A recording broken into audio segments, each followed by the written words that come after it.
സ്കൂളുകളിൽ നിന്ന് റാഗിങ്ങിന്റെ വാർത്തകൾ കേൾക്കാറുണ്ട്. പല സ്കൂളുകളിൽ നിന്നും റാഗിങ്ങിന്റെ വാർത്തകൾ നമ്മൾ കേൾക്കാറുണ്ട്. ആരാണ് റാഗ് ചെയ്യുന്നത്? എന്തിനാണ് റാഗ് ചെയ്യുന്നത്? ഒരു +2കാരനെ +1കാരനെ റാഗ് ചെയ്യാൻ ആരാണ് സ്വാതന്ത്ര്യം നൽകിയത്? ഒരു ഡിഗ്രി സ്റ്റുഡൻസിനെ +2 വിദ്യാർത്ഥികളെ ഹയർ സെക്കൻഡറി വിദ്യാർത്ഥികളെ റാഗ് ചെയ്യാൻ ആരാണ് സ്വാതന്ത്ര്യം നൽകിയത്? ആരാണ് നിങ്ങൾക്കതിന് അവകാശം തന്നത്?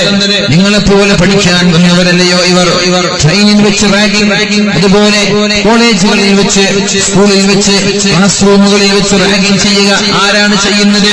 നല്ല നല്ല ഹാജിമാരുടെ മക്കളാണ് ചെയ്യുന്നത്. എന്റെ സ്കൂളിന്റെ അധികൃതർക്ക് ഇതിനെതിരെ ആക്ഷൻ എടുക്കാൻ കഴിയുന്നില്ല. വളരെ നിരപരാധികളായ മക്കൾ എങ്ങനെ മുടിയെടുക്കണമെന്ന് തീരുമാനിക്കേണ്ടത് സീനിയർ വിദ്യാർത്ഥികളാണോ? അവരേത് വസ്ത്രം ധരിക്കണമെന്ന് തീരുമാനിക്കേണ്ടത് സീനിയർ വിദ്യാർത്ഥികളാണോ? അവർ സ്കൂളിലേക്ക് എങ്ങനെ വരണം, ഏത് വസ്ത്രം ധരിക്കണം, താടി വെക്കാൻ പാടുണ്ടോ പാടില്ലേ, ഏത് ബാഗ് എടുക്കണം, ഏത് ചെരുപ്പ് ധരിക്കണം, സ്ത്രീകളോട് മിണ്ടാൻ പാടുണ്ടോ പാടില്ലേ, ഇതൊക്കെ തീരുമാനിക്കേണ്ടത് സീനിയർ വിദ്യാർത്ഥികളാണോ? ഇതെവിടുത്തെ സംസ്കാരമാണ്? ഇതെവിടുത്തെ സംസ്കാരമാണ്? ആരാണ് ഈ സമ്പ്രദായം നമ്മുടെ നാടുകളിലേക്ക് കൊണ്ടുവന്നത്? എത്ര പേര് ഇതിന്റെ പേരിൽ ആത്മഹത്യ ചെയ്തിട്ടുണ്ട്? എത്ര കൊലപാതകങ്ങൾ ഇതിന്റെ പേരിൽ നടന്നിട്ടുണ്ട്? എത്ര വലിയ റാഗിങ്ങുകൾ നടന്നാലും പിന്നെ 2-3 ദിവസമാകുമ്പോഴേക്കും അവരുടെ രക്ഷിതാക്കൾ വീട്ടിൽ പോയി ലക്ഷങ്ങളുടെ ഓഫറുകൾ നൽകി ഒത്തുതീർപ്പിലേക്ക് എത്തുന്നത് കൊണ്ടാണ് വീണ്ടും വീണ്ടും റാഗിങ്ങിന്റെ വാർത്തകൾ കേൾക്കുന്നത്.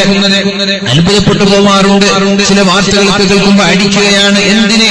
അവരുടെ ഉപ്പയുടെ സ്ഥാപനത്തിലേക്കൊന്നുമല്ലല്ലോ ഇവര് പഠിക്കാൻ വന്നത്. അവരുടെ ഉപ്പൂപ്പായുടെ, അവരുടെ വല്യപ്പയുടെ സ്ഥാപനമൊന്നുമല്ലല്ലോ ഇത്. ഇവരും ഇവരെ പോലെ ഫീസ് കെട്ടി പഠിക്കുന്നവരാണ്, അല്ലെങ്കിൽ മാർക്ക് വാങ്ങിച്ച് പഠിക്കുന്നവരാണ്. ആ മക്കൾക്ക് പഠിക്കാൻ വരുന്ന ചെറിയ മക്കളെ അടിക്കാനും പേടിപ്പിക്കാനും വളരെ ക്രൂരമായി പീഡിപ്പിക്കാനും ആരാ സമ്മതം കൊടുത്തത്? അത്തരം ആളുകൾക്കെതിരെ കർശനമായ നടപടികൾ എടുക്കണം. അതിനൊരു മാതാപിതാക്കളും ഒത്താശ ചെയ്യാൻ പാടില്ല. ലക്ഷങ്ങളുടെ ഓഫറുകളുമായി പീഡിപ്പിക്കപ്പെടുന്ന വിദ്യാർത്ഥികളുടെ വീട്ടിൽ പോയി അവരോട് ഒത്തുതീർപ്പിന് വേണ്ടി സംസാരിക്കുന്നവർ ഒരു ഒത്തുതീർപ്പിനും തയ്യാറാവാൻ പാടില്ല. ഇതൊക്കെ നമ്മുടെ നാടുകളിൽ കാണുന്ന കോളേജിന്റെ അവസ്ഥകളാണ്. നമ്മുടെ മക്കളുടെ അവസ്ഥയാണ്.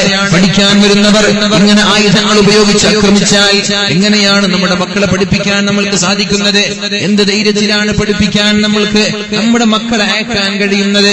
അതുകൊണ്ട് അധികൃതരായ ആളുകൾ, നിയമപാലകർ, സ്കൂളിന്റെ ഉത്തരവാദപ്പെട്ട ആളുകളൊക്കെ ഇത്തരം ആഭാസങ്ങൾ കാണിക്കുന്നവർക്കെതിരെ കർശനമായ നടപടികൾ എടുക്കുകയും ഇനി മേലാൽ ഇത്തരം പ്രവർത്തനങ്ങൾ നമ്മുടെ കോളേജുകളിൽ, നമ്മുടെ സ്കൂളുകളിൽ ആവർത്തിക്കാൻ പാടില്ലാത്ത രീതിയിൽ അവർക്കൊരു പാഠമാവുന്ന ശിക്ഷ തന്നെ വാങ്ങിച്ചു കൊടുക്കാൻ തയ്യാറാവണം.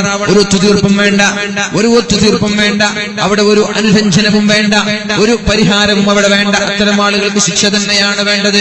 അല്ലാഹു തആല നമ്മുടെ മക്കൾക്ക് ബോധം നൽകട്ടെ. അല്ലാഹു നമ്മുടെ മക്കൾക്ക് ബോധം നൽകട്ടെ. പഠിക്കാൻ പോയി ഗുണ്ടായിസം കാണിക്കുന്നവർ ഇതൊക്കെ എങ്ങനെയാണ് അംഗീകരിക്കാൻ കഴിയുക? അതും മുസ്ലിമീങ്ങളായ ചെറുപ്പക്കാർ. ആരാ നമ്മൾ കടിക്കാനും ഇടിക്കാനും സമ്മതം തന്നത്?